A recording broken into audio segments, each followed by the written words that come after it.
नमस्कार दोस्तों। मयंक बात कर रहा हूँ। स्वागत है आपका वीआरए क्लासेस में। और इस वीडियो में हम लोग समझेंगे डिस्प्लेसमेंट रिएक्शन के बारे में। तो डिस्प्लेसमेंट रिएक्शन क्या होता है? डिस्प्लेसमेंट रिएक्शन मतलब, पहले वर्ड को समझिए। डिस्प्लेसमेंट, इसका मतलब कि यहाँ पर कोई चीज़ हट रही है। डिस्प्लेस मतलब हटाना होता है।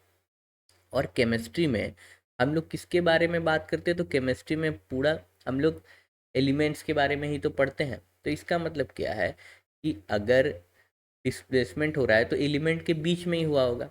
हाँ बिल्कुल, डिस्प्लेसमेंट एलिमेंट के बीच में ही होता है। तो कैसे होता है? तो उसका एक आप सिंटेक्स समझिए। जैसे मान लीजिए कि मेरे पास कोई एलिमेंट ए है, ठीक है, और हम उसको भेज दें एक ऐसे जगह जहाँ दो एलिमेंट साथ रह रहा है, बी और सी।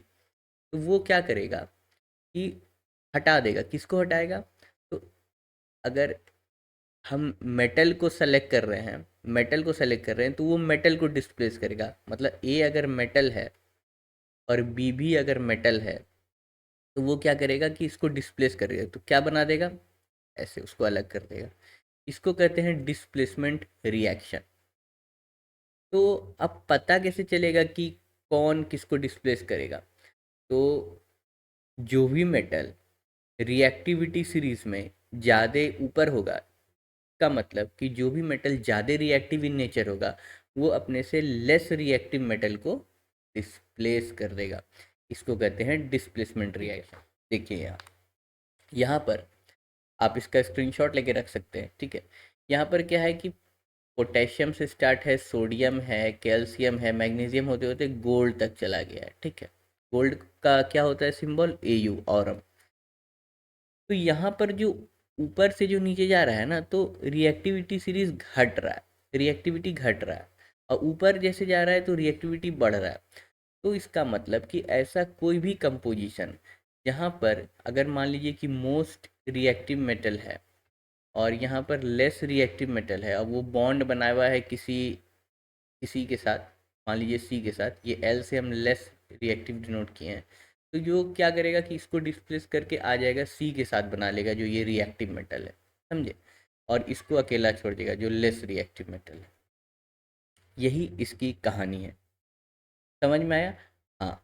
अगर आपको बहुत अच्छे तरीके से एकदम देख के समझना है कि आप रिएक्शन अच्छे से लिख दे, तो आपको ये रिएक्टिविटी का जो सीरीज़ है ना, ये आपको मतलब कि ध्यान में रहना चाहिए। और एक दिन में ये याद नहीं होगा, आप इसको देखते रहिए, ये ध्यान में आ जाएगा।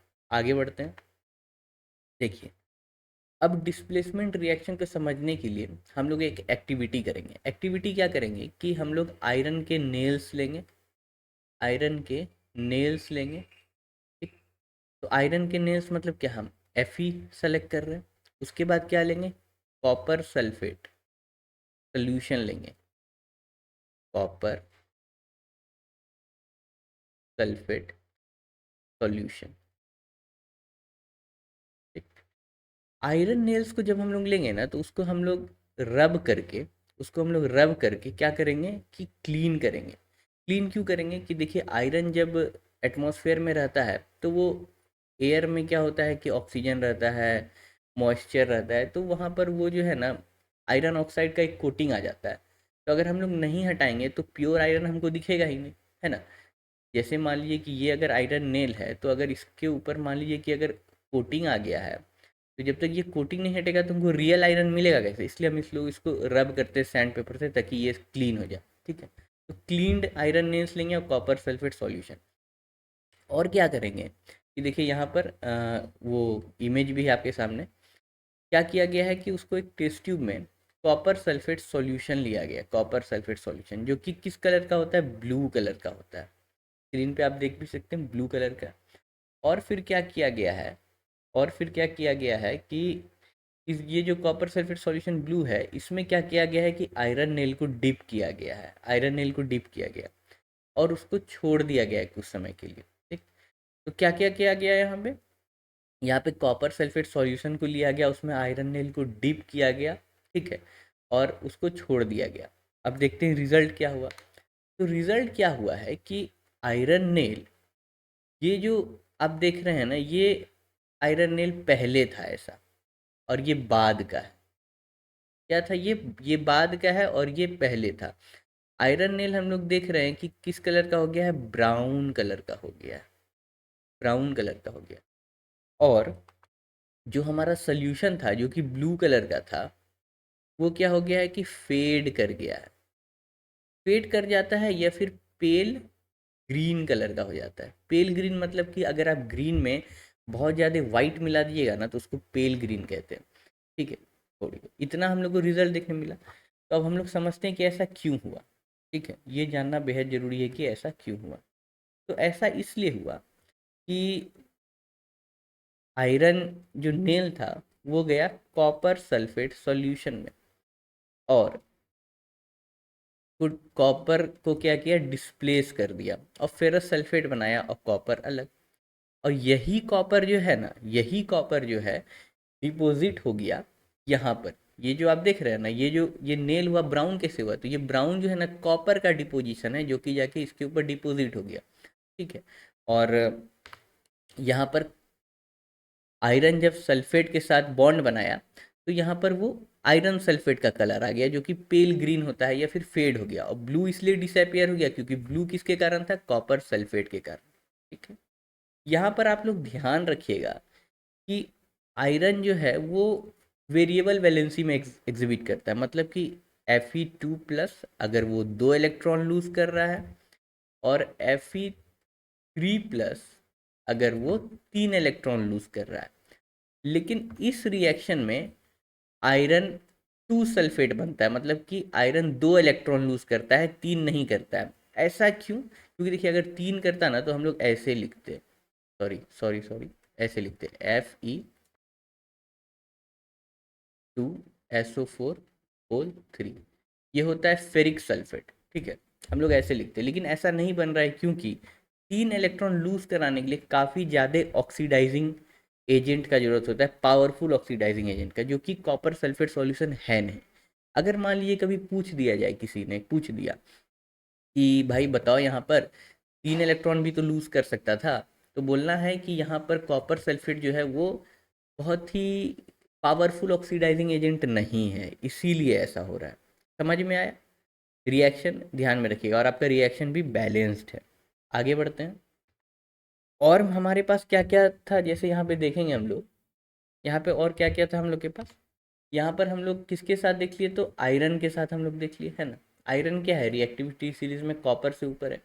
तो अब जो जो एलिमेंट कॉपर से ऊपर होगा ना वो सब कर देगा। मतलब कि देखिए, जैसे मान लीजिए कि आप कॉपर के बदले में अगर जिंक, आयरन के बदले में अगर जिंक डालते हैं कॉपर सल्फेट सॉल्यूशन में, तो क्या बनेगा, जिंक सल्फेट बनेगा, कॉपर अलग हो जाएगा। मान लीजिए कि आप लेड डालते हैं कॉपर क्लोराइड सॉल्यूशन में, तो क्या बनेगा, PbCl2+ कॉपर बनेगा, है ना। तो ये यही रिएक्शन है, और इसको कौन सा रिएक्शन बोलते हैं, इसको बोलते हैं डिस्प्लेसमेंट रिएक्शन। ठीक है, ओके। अब हम लोग देख लेते हैं double displacement reaction. Double displacement reaction में क्या होता है कि यहाँ पर दो कंपाउंड्स होते हैं, और उसमें से जो एलिमेंट्स होते हैं ना वो दूसरे कंपाउंड्स के आयन के साथ एक्सचेंज कर लेते हैं। इसका मतलब कि अगर हम आपको इसको लिख के बताएं तो मान लीजिए ए है और बी है, इसमें से कि ए मेटल है और बी रेडिकल के साथ अटैच्ड है, ये नॉन मेटल है, और दूसरा है सी और डी। तो रिएक्शन कैसा हो जाएगा, ए चल जाएगा डी के साथ और प्लस सी चल जाएगा बी के साथ। ठीक है, अगर हम इसको पॉजिटिव माने, इसको निगेटिव माने, इसको पॉजिटिव इसको निगेटिव माने, तो वैसा करके मैंने बताया है आप। तो ये होता है डबल डिस्प्लेसमेंट रिएक्शन, की मीन्स कि कोई एक कंपाउंड दूसरे कंपाउंड के आयंस एक्सचेंज के साथ नया कंपाउंड बना ले। तो ऐसा होता क्यों है, लास्ट वाले में जो हम लोग पढ़े डिस्प्लेसमेंट रिएक्शन, वहाँ इसलिए हो रहा था क्योंकि वहाँ पर कोई लेस रिएक्टिव मेटल प्रेजेंट है मोस्ट रिएक्टिव के सामने। इसलिए यहाँ क्यों हो रहा है, यहाँ इसलिए हो रहा है कि जब हम लोग दो कंपाउंड को मिक्स करते हैं, तो अगर जो मिक्सिंग के बाद जो कंपाउंड बनता है उसमें ऐसे थिंग्स प्रेजेंट हैं जो कि सॉल्यूशन को स्टेबल बना सकते हैं, सॉल्यूशन को स्टेबल बना सकते हैं, या फिर उसमें से अगर ऐसी क्षमता रखने का कोई कंपाउंड बन सकता है जो कि इनसॉल्यूबल हो, मतलब कि प्रेसिपिटेट कर जाए, प्रेसिपिटेट कर जाए तो डबल डिस्प्लेसमेंट रिएक्शन हो जाता है। इसका आपको हम एग्जांपल देते हैं। जैसे कि मान लीजिए कि मेरे पास है सोडियम सल्फेट और है बैरियम क्लोराइड। ठीक है, अब क्या होगा, बैरियम क्लोराइड, अब क्या होगा कि ये दोनों को हम जैसे मिलाएं तो यहाँ पर कि क्या है, ये प्लस है, ये माइनस है, क्योंकि देखिए ऐसे Na+ SO4 2 माइनस, Ba2+ और Cl-। तो क्या होगा कि सोडियम जो है ना क्लोरीन के साथ बॉन्ड बना लेगा NaCl, और हम लोग जानते भी हैं कितना स्टेबल होता है ये। और बेरियम सल्फेट के साथ बना लेगा, और आप देखिएगा कि जब आप इसको मिक्स कीजिएगा तो आपको कुछ वाइट वाइट प्रेसिपिटेट सा दिखेगा इस ट्यूब में, तो वो रहता है प्रेसिपिटेट बेरियम सल्फेट का। जैसा कि मैंने आपको बताया कि अगर पॉसिबिलिटी हो कि प्रेसिपिटेट हो सकता है तो डबल डिस्प्लेसमेंट रिएक्शन हो जाएगा। और हम लोग इसको बैलेंस भी कर लेते हैं, जैसे कि यहाँ पर देखिए सोडियम 2 है तो यहाँ पर हम जैसे 2 लगाएंगे तो क्लोरीन भी यहाँ 2 था, यहाँ 2 हो गया, तो अब ये रिएक्शन बैलेंस्ड हो गया। तो ठीक है, समझ में आया कि जहाँ पर ऐसा कंडीशन हो कि कोई प्रेसिपिटेट बन सकता है, इनसॉल्युबल थिंग बन सकता है, क्योंकि प्रेसिपिटेट इनसॉल्युबल होता है, तो ऐसा कंडीशन में डबल डिस्प्लेसमेंट रिएक्शन हो जाता है, जहाँ पे मोर स्टेबल कंपाउंड बन जाए जैसे कि NaCl, कोई प्रेसिपिटेट बन जाए जैसे कि बेरियम सल्फेट। ठीक है, तो समझ में आया। मिलते हैं नेक्स्ट वीडियो में, तब तक के लिए थैंक यू।